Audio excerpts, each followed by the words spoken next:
হযরত ঈসা আলাইহিস সালাতু ওয়াস সালাম দুনিয়া থেকে চলে যাওয়ার 500 বছর পরে আমার নবী পৃথিবীতে আগমন করেছেন। ঈসা আলাইহিস সালাম আর আমার নবীর মধ্যে 500 বছরের ব্যবধান।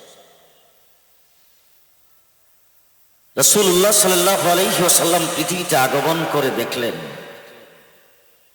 ঈসা আলাইহিস সালামকে আল্লাহ পাক যে ইনজিল কিতাব দিয়েছিলেন সেই ইনজিলের সামান্যতম কোনো অস্তিত্ব পৃথিবীতে নাই।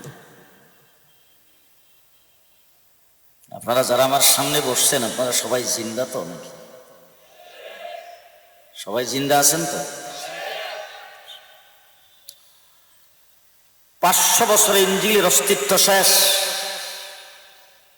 ঈসা আলাইহিস সালামকে আল্লাহ পাক যে আদর্শ দিয়েছিলেন, যে শরীয়ত দিয়েছিলেন, তার কিছুই নাই, সব শেষ। বাইতুল্লাহ শরীফে 360 বুত ফিট করা হয়েছে। লাত, উজ্জা, মানাত আর হুবুলের পূজা করে। বাইতুল্লাহ শরীফ উলঙ্গ হয়ে তওয়াফ করে। মেয়ে সন্তান জন্মগ্রহণ করলে জিন্দা কবর দেয়। সামান্য তুচ্ছ সামান্য ঘটনা নিয়ে বৎসরের পর বৎসর যুদ্ধ করে। আদর্শ, কৃষ্টি, কালচার, মানবতা বলতে তাদের সমাজে কিছুই নাই, সব শেষ। কয় বছর? কয় বছর? 500 বছর। আর আমার নবী দুনিয়ার থেকে চলে গেছেন আজকে 1450 বছর। কয় বছর? সূরা ফাতিহার আয়াত ছিল 9টা, এখন আছে 7টা। আসতে ফজরের নামাজ 12 রাকাত ছিল, এখন 4 রাকাত হয়েছে। কথা আসতে বলবেন যে আমার রাসূল সাল্লাল্লাহু আলাইহি ওয়াসাল্লাম 1400 বছর আগে ইসলামের যাবতীয় যা কিছু নিয়ে এসেছেন, আল্লাহ পাকের পক্ষ থেকে যত হুকুম আহকাম প্রেরণ করেছেন, 1450 বছর আপনার চাইতে আপনার কিছু পরিবর্তন হয় নাই, কিয়ামত পর্যন্ত হবে না। 500 বছরে সব শেষ। 1450 বছরে কিছুই যায়নি। দৃষ্টান্ত স্বরূপ বলতে চাই, আগে আমরা ব্যবহার করতাম টাট্টি, এখন হয়েছে ওয়াশরুম। টাট্টি চিনেন না? চিনেন? টাট্টি তো ঘরের সঙ্গে অ্যাটাচ ছিল না, পুষ্করিণীর পাড়ে, যে ওই জঙ্গলের ভিতরে পুষ্করিণীর পাড়ে বাড়ির থেকে বদনা দিয়ে পানি লইয়া তার হাইটা গেলে মহল্লার সবাই দেখে। বাঁশের বানানো, কাঠের বানানো, কলা পাতার বানানো, দুর্গন্ধ তো মোটেও নেই। পোকামাকড়, যে ওই টাট্টি যেটা দুর্গন্ধযুক্ত বাঁশের বানানো, কাঠের বানানো, সেটার মধ্যে প্রবেশ করার নবীর আইন হলো বাম পাও দিয়ে প্রবেশ করা। কোন পাও? বাম পাও। আর এখন যেই ঘরে বসে খান, যেই রুমে ঘুমান, সেই রুমের সাথে অ্যাটাচ ওয়াশরুম। নিজের যে ঘরের ফ্লোর সেটার মধ্যে এই নারায়ণগঞ্জের বাজার থেকে টাইলস কিনা লাগাইছেন, বাথরুমে যে টাইলস, ওয়াশরুমে যে টাইলস লাগাইছেন, সেটা সিঙ্গাপুর থেকে আনছেন, জীবাণুমুক্ত, ফার্স্ট ক্লাস, খুবই ভালো। আশ্চর্য ধরনের জিনিসপত্র সেখানে, পানির ট্যাপ, ঝর্ণা, দামি দামি জিনিসপত্র ওই জায়গায় ফিট করে নিজের ঘরের সাথে অ্যাটাচ ওয়াশরুম। এখন আমার কথায় আপনারা একমত হবেন কিনা জানি না, এখন যেহেতু দামি বাথরুম আর ওয়াশরুম হয়ে গেছে, আগের টাট্টি আর নাই, ওই টাট্টিতে যাইতে হইতো বাম পাও দিয়া, এখন ওয়াশরুমে 2 পাও একসাথে দিয়া। হ্যাঁ, এখনো বাম পাও? কি আশ্চর্য, এত দামি হয়ে যাওয়ার পরও বাম পাও। যে পরিষ্কার কথা ভালো করে মনে রাখবেন, যুগ মডার্ন হতে পারে, জমানা ডিজিটাল হতে পারে, ওয়াশরুমে পরিণত হতে পারে, বাথরুমে পরিণত হতে পারে, তাত্তি থাকতে পারে না। জমানা ডিজিটাল হতে পারে, রাস্তাঘাট হাইওয়ে পরে এক্সপ্রেসওয়ে হতে পারে, পদ্মা ব্রিজ হতে পারে, কর্ণফুলী টানেল হতে পারে, ইসলামের কোনো পরিবর্তন হবে না।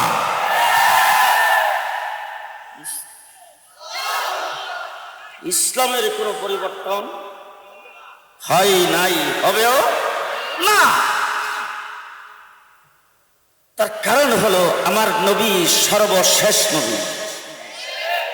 অতীতের যত নবী আগমন করেছেন সমস্ত নবী উম্মতের সামনে বলছেন আমি দুনিয়া থেকে চলে যাব, আমার পরে নবী আসবে, আমার পরে নবী আসবে, আমার পরে নবী আসবে। হযরত ঈসা আলাইহিস সালাম এসে বলছেন মুবাশশিরাম বিরাসূল ইয়াতি মিন বাদি ইসমুহু আহমদ, আমি দুনিয়া থেকে চলে যাব, আমার পরে সর্বশেষ এবং সর্বশ্রেষ্ঠ নবী আহমদ নামের নবী পৃথিবীতে আগমন করবে।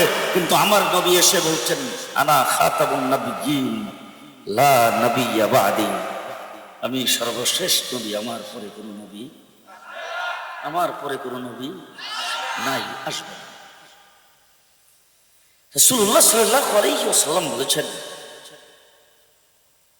আফদালু মা খালাকাল্লাহু নূরি, আরেক আয়াতে আসছে আফদালু মা খালাকাল্লাহু রূহি। আল্লাহ তাবারক ওয়া তাআলা সর্বপ্রথম আমার নূরকে তৈরি করেছেন, আমার রূহকে তৈরি করেছেন।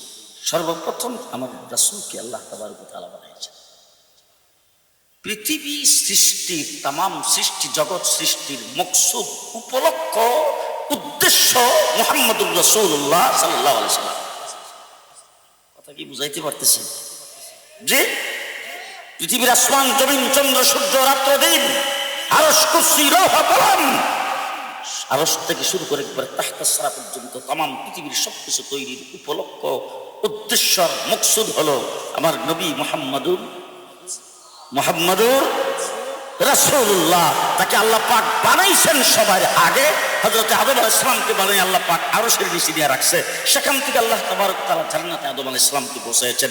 আদম জান্নাতে বসবাস করাকালীন আল্লাহকে জিজ্ঞেস করেছেন, আল্লাহ বুঝতে পারলাম না, সব জায়গায় খালি দেখি কিন্তু চিনি না। বলে কি দেখো, কি চিনো না? বলে যেদিকে তাকাই সেই দিকে দেখি আপনার নামের সাথে একটা নাম লেখা। বলে কি নাম লেখা দেখলা? বলে যেই দিকে তাকাইছি সেই দিকেই দেখছি আপনার নামের সাথে লেখা লা ইলাহা ইল্লাল্লাহ, সাথে লেখা মুহাম্মাদুর রাসূলুল্লাহ।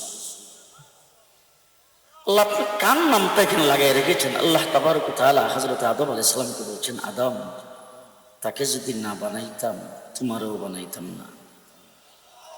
তাকে আল্লাহ পাক আল্লাহর হাবিবকে সর্বপ্রথম তৈরি করেছেন, এরপরে আল্লাহ সবকিছু তৈরি করেছেন।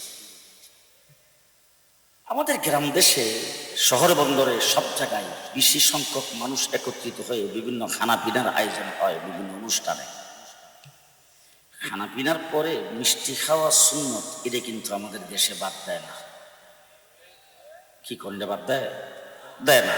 এই জন্য দেখছি খানা খাওয়া, যেখানে খানার ইন্তজাম করা হয় সেখানে বাবুর্চি সর্বপ্রথম আইসাই যিনি ইন্তজাম করছেন তাকে জিজ্ঞেস করে মিষ্টি দ্রব্য কি খাওয়াইবেন? ফিন্নি, পায়েস না জর্দা? ওইটার আয়োজনটা কিশমিশ, চিনি, দুধ, চাউল, কি কি লাগবে সেটা আগে আমার দেন, আমি ওইটা আগে পাক করি, আর বাকি পেঁয়াজ আদা রসুন এইগুলি কাইকে রেডি হোক, তারপরে ওইটা সর্বপ্রথম পাক করে মিষ্টি দ্রব্য ফিন্নি, পায়েস, জর্দা, এইটা একটা রুমের ভিতরে রাইখা ফ্যান চালাইয়া তারপরে ঠান্ডা করার জন্য দিয়ে দেয়। এরপরে পাক করে পোলাও, কুরমা, রুস্ট, বিরিয়ানি সব। আমি আপনাদের জিজ্ঞেস করতে চাই, পোলাও, কুরমা, রুস্ট, বিরিয়ানি, রেজালা এগুলি পাক করছে পরে, মিষ্টি দ্রব্য পাক করছে আগে। খাইতে যখন বসবেন খাওয়ার টেবিলে যেটা আগে পাক করছে এটাই তো যাবে নাকি? যে পাক করছে আগে খাওয়ার টেবিলে পরে, আর যেটা পাক করছে পরে খাওয়ার টেবিলে আগে। মুহাম্মদুর রাসূলুল্লাহ সাল্লাল্লাহু আলাইহি ওয়াসাল্লামকে আল্লাহ পাক বানাইছেন আগে, দুনিয়াতে পাঠাইছেন সকলের পরে। দুই নম্বর কথা বলতে চাই, আজকের এই যে মাহফিলটা, হযরত মাওলানা মাহমুদুল হাসান সাদ্দামাত বারাকাতুহু চলে গেছেন। আপনারা মানবেন কিনা জানি না, কিছুক্ষণের জন্য একটা মাসলা বোঝার জন্য, উনি যেহেতু নাই এই জন্য উনার কথাটা কইলাম না, আমারে দিয়ে কিছুক্ষণের জন্য মানে নিয়ে পরে বাদ দিয়ে দিয়ে। আজকের এই মাহফিল, লাইট মাইক, তারপরে স্টেজ, যাবতীয় যত ইন্তজাম, আর বেশ কয়েকদিন যাবত যে মাইকিং টাইকিং যা কিছু করেছেন আপনারা, সব আয়োজন আমি জুনায়েদ আল হাবিব আজকের এই মাহফিলে আসব এই উদ্দেশ্যে, এই মকসুদে, এই উপলক্ষে। কিছুক্ষণের জন্য মানেন, পরে বাদ দিয়ে দিয়ে। আমি আসব এই জন্যই আজকের ইন্তজাম। বলেন, এখন আমি জিজ্ঞেস করতে চাই, আমি আসছি আগে না স্টেজ বানাইছেন আগে? আজকে যে মাইকটা তো লাগাইছেন আমি আসার পরে, মাইকও আগে, লাইটগুলি আমি আসার পরে, লাইটও আগে। যে আমি হইলাম এই মাহফিলের উপলক্ষ, আমি হইলাম এই মাহফিলের উদ্দেশ্য, আমি হইলাম এই মাহফিলের মূল মকসুদ। আমি আসছি পরে, স্টেজ বানাইছেন আগে, আমি আসছি পরে, লাইট লাগাইছেন আগে, আমি আসছি পরে, মাইক লাগাইছেন আগে। ঠিক তেমনি করে সৃষ্টির মকসুদ মুহাম্মাদুর রাসূলুল্লাহ সাল্লাল্লাহু আলাইহি ওয়াসাল্লাম, আল্লাহ পাক আসমান জমিন তৈরি করেছেন আগে, বিশ্বনবীকে দুনিয়াতে পাঠিয়েছেন পরে। কথা কি বুঝাইতে পারতেছি? যে 3 নম্বর, ভাত খান চাউল না দানের। এখানে মনে হয় ভিতরে কিছু জাফর ইকবালের দলের লোক বসা, এই জন্য কথা কয় না। ভাত খান কিসের? চাউলের। এখন বলেন তো, চাউল আগে না দানা? যে সর্বপ্রথম যিনি গৃহস্থ, যিনি কৃষক, সর্বপ্রথম দান্দারে পানি দিয়ে ভিজায়, ভিজায় তারপরে এটাকে চাপা দিয়ে রাখে। চাপা দিয়ে রাখার পরে 2-3 দিন পরে বের হয়ে গেরা, গেরা গেরা বের হইলে এটাকে ভাগ করে খায়। যে গেরা বের করছে পানি দিয়ে ভিজাইয়া, উদ্দেশ্য হইল চাউল। এটার নিয়ে আসে তারপরে কাদা মাটির মধ্যে ফেলাইছে, উদ্দেশ্য হইল চাউল। এরপরে এটা কই জ্বালা, জ্বালাটা আস্তে আস্তে কিছুটা বড় হয়েছে, এরপর উঠে এনে ক্ষেতের মধ্যে লাইন দিয়ে লাগাইছে, উদ্দেশ্য হইল চাউল। এরপর আগাছা পরিষ্কার করছে, পানি দিছে, সার দিছে, গোবর দিছে, রুটার দিছে, সব কিছু করছে, উদ্দেশ্য হইল চাউল। ধানের গাছটা আস্তে আস্তে বড় হইয়া ধানের শীষ ধরছে, উদ্দেশ্য হইল চাউল। এরপরে ক্ষেতের মধ্যে পাকছে, উদ্দেশ্য হইল চাউল। আগে কাশি দিয়া কাটতো, এখন গাড়ি দিয়া মেশিন দিয়া কাটছে, উদ্দেশ্য হইল চাউল। আগে গরু দিয়া ফাড়াইতো, এখন মেশিন দিয়া সুরাইছে, উদ্দেশ্য হইল চাউল। এরপর এটারে পানি দিয়ে ভিজিয়ে সিদ্ধ করছে, উদ্দেশ্য হইল চাউল।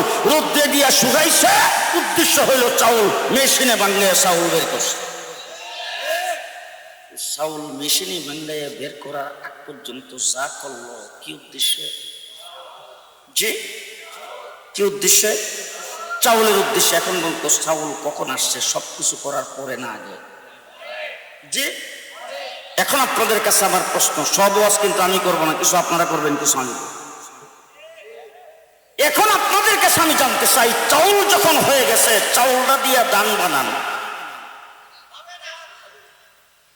চাউল দিয়া দান ভিজে রাখলে গেরা হইল, খেতে পাই নিলে জ্বালা হইল। আসতে কর যে চাউল হলো মূল মকসুদ। চাউল হয়ে যাওয়ার পরে চাউল যেমন ভিজায় রাখলে গেরা হবে না, চাউল দিয়ে যেমন দান তৈরি করা যাবে না, ঠিক বিশ্বনবী মুহাম্মদুর রাসূলুল্লাহ সাল্লাল্লাহু আলাইহি ওয়াসাল্লাম পৃথিবীতে আগমনের পরে নতুন কোন নবীও হবে না। কথা কি বুঝে আসতেছে? চাউল জীবন খেতে বাইন নিলে জ্বালা হবে না। আমার নবী হলো সৃষ্টি জগতের মকসুদ। নবী মুহাম্মদ পৃথিবীতে আগমনের পরে কোন নবী হবে না। এবার জিজ্ঞেস করতে চাই, চাউল হলো মকসুদ, চাউল হয়ে যাওয়ার পরে এটা দিয়া পান করা সম্ভব নয়, এটা দিয়া জ্বালা করা সম্ভব নয়, কিন্তু ভাত পাক করা কি সম্ভব?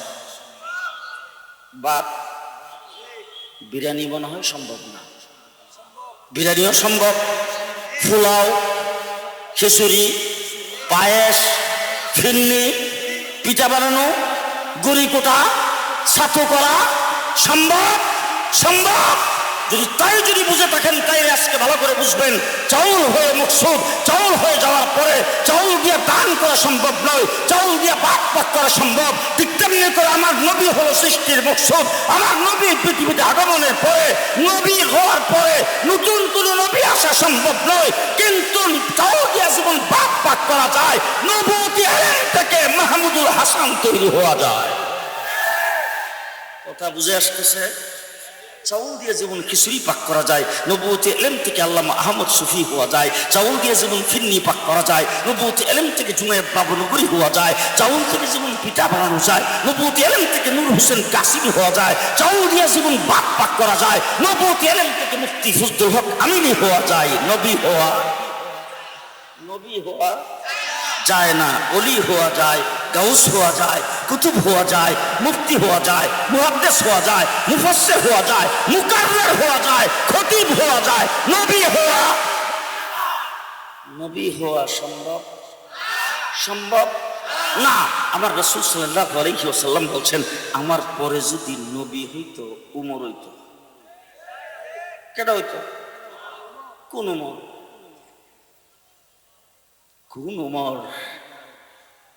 মুহাম্মদ রাসূলুল্লাহ সাল্লাল্লাহু আলাইহি ওয়াসাল্লামের দরবারে এসে হযরত ওমর ইবনে খাত্তাব মাথা কাইটা নেওয়ার জন্য আসছিলেন।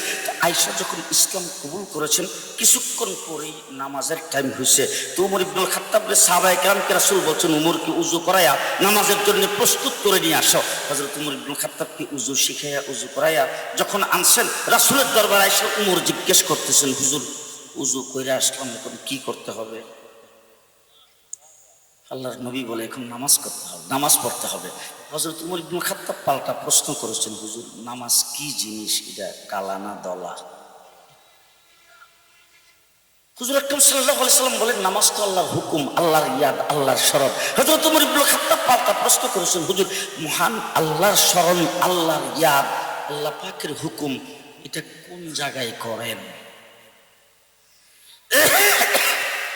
রাসূলুল্লাহ সাল্লাল্লাহু আলাইহি ওয়াসাল্লাম বলেছেন, আমরা তো এইখানেই করি। হযরত ওমর ইবনে খাত্তাব বলে, হুজুর এতদিন এইখানে করতেন, এখন কই করবেন? রাসূলুল্লাহ সাল্লাল্লাহু আলাইহি ওয়াসাল্লাম বলেন, আমরা তো এখানেই পড়ার জন্য প্রস্তুতি গ্রহণ করেছি। হযরত ওমর ইবনে খাত্তাব বলে, হুজুর বিষয়টাই তো বুঝলাম না, এতদিন নামাজ এইখানে আদায় করেছেন, আমি আপনার দলে ছিলাম না, আজকে আমি আপনার দলে আগমন করেছি, এখনো যদি নামাজ এইখানে আদায় করে, আমি আসার না আসা তো সমান। আসেন বাইতুল্লাহর দরজা আমি যাইয়া খুলি, দেখি আপনার রাস্তায় কে বাধা দেয়। আমি ওমর ইবনে খাত্তাবের জীবনের সর্বপ্রথম নামাজ আপনার ইমামতিতে বাইতুল্লাহ শরীফে প্রকাশ্যে জামাতের সাথে আদায় হবে। আসেন। হযরত ওমর ইবনে খাত্তাব আগে গেছেন, যাইয়া বাইতুল্লাহর দরজার নিকটে দাঁড়ায় ডাক দিয়েছেন, আবু জাহেল সাহেব। আবু জাহেল সবাইকে ডাক দেখো, চুপ কর, মনে হয় মাথাটা কেটে লইছে।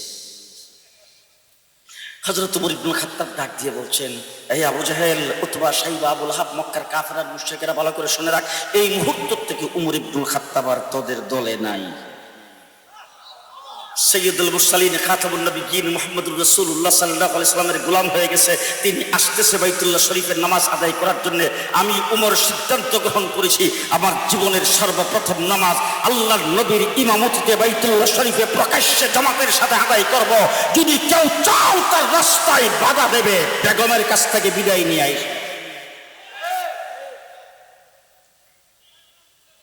উমর ইবনুল খাত্তাব সম্পর্কে রাসূল বলেছেন, উমর যদি নারায়ণগঞ্জ আসতো, মিস্টার ইবলিস। মাহমুদুল হাসান সাহেব আসার পরে কিন্তু ইবলিস যায়নি, ইবলিস কিন্তু ঠিকই আছে। আসতে কথা, ইবলিস গেছে। আর ইবলিস গেলে তো ক্যামেরা অনেক আগে বিদায় হয়ে যায়। তাইলে উনি ক্যামেরা সম্পর্কে বলে গেছেন, এরপরে যখন আসে বোঝা গেল ইবলিস ঠিক আছে। এখন হযরত উমর যে রাস্তা দিয়ে হাঁটবে, রাস্তা দিয়ে শয়তান হাঁটে না। মুহাম্মদুর রাসূলুল্লাহ সাল্লাল্লাহু আলাইহি ওয়াসাল্লামকে উমর ইবনুল খাত্তাব যখন যেই ব্যাপারে পরামর্শ দিয়েছেন, আল্লাহ পাক উমরের পরামর্শে কোরআনের আয়াত নাজিল করেছেন। বাইতুল্লাহ শরীফের চতুর্দিকে রাসূল সাল্লাল্লাহু আলাইহি ওয়াসাল্লাম তওয়াফ করেছেন সাহাবায়ে কেরামকে নিয়ে। সাত তওয়াফের পরে হযরত উমর ইবনুল খাত্তাব মুকাম ইব্রাহিমে যাইয়া কি যেন দেখতেছে আর কি যেন চিন্তা করতেছে। রাসূল জিজ্ঞেস করেছেন, উমর কি দেখো রে, কি চিন্তা করো? হযরত উমর ইবনুল খাত্তাব, হুজুর বড় মুবারক জায়গা মুকাম ইব্রাহিম, ইব্রাহিম আলাইহিস সালামের পায়ের দাগ এখানে আছে, আমার মনটা চাইতেছে এই জায়গায় 2 রাকাত নামাজ পড়তে। প্রস্তাবটা ভালো না খারাপ? যে রাসূলুল্লাহ সাল্লাল্লাহু আলাইহি ওয়াসাল্লাম কথা শোনা মাত্র প্রস্তাব যেহেতু ভালো, এই জন্য নাও করতে পারতেছে না। আর আল্লাহ যেহেতু এখানে না লাজিম করে নাই বা বলে নাই 2 রাকাত নামাজ পড়ার জন্য, এই জন্য রাসূল হাও করতে পারতেছে না। মুহূর্তের ভিতরে জিবরাইল আমিন এসে হাজির।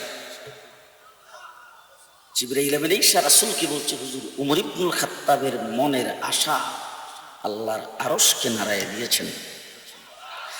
আল্লাহ পাক কোরআন শরীফের আয়াত বানাইয়া নাজিল করে দিয়েছেন আর বলে দিয়েছেন, শুধু আজকে আপনার জন্য নয়, সাহাবায়ে কেরামের জন্য নয়, যিনি প্রস্তাব করেছেন উমর, সেই উমরের জন্য নয়, কিয়ামত পর্যন্ত যত মানুষ হজ উমরা করার জন্য আসবে, 7 তওয়াফের পরে মুকাম ইব্রাহিমে 2 রাকাত নামাজ না পড়লে তার হজ কবুলের সার্টিফিকেট দেওয়া হবে না। ওয়াত্তাখিযু মিন মাকামি ইব্রাহিম মুসাল্লা। যেই উমর জমিন বৈশাখ কথা বললে আল্লাহ পাক আরশ থেকে কোরআনের আয়াত নাজিল করে। আরেকটা ঘটনা মাঝখানে মনে হয়েছিল, কোথা হ্যাঁ